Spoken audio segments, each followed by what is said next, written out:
Surly Bob here. Just wanted to show you guys some changes I made to the camper. Biggest problem getting in and out of the camper is opening the doors. Sometimes you gotta open the door, then back up, and then open the door, and then go in, and the handles are too close compared to the stairs, and it's kind of dangerous sometimes too. So I'll show you what we did. So there's two things. First of all, I put on these door assists, and now from the ground you can reach the door and open it. I mean, I don't know why they put the latch way up there, but they do. And so it's much easier this way, and you can reach it whether you're on the stairs or not. And then the other thing is this this new handle.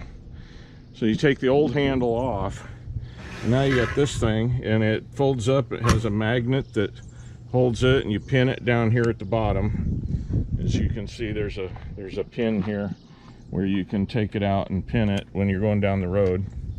But it folds up neat, you know, kind of like an awning.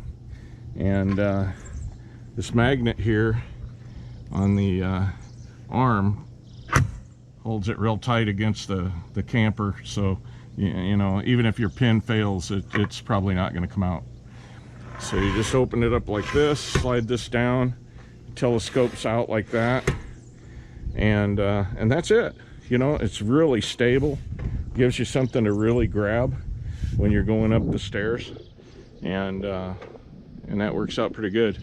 Since this camper has two sets of stairs, so I went ahead and did 2 sets of these, and now this is the first time from the ground that I've been able to open this door.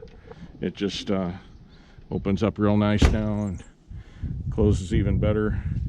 Got this nice handle now, and worked out pretty good.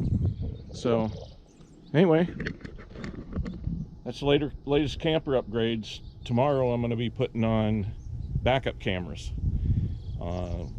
for the trailer and the truck, so that I'm not so dependent on others to guide me into a spot when I'm backing up. See that on the next video. Later, folks.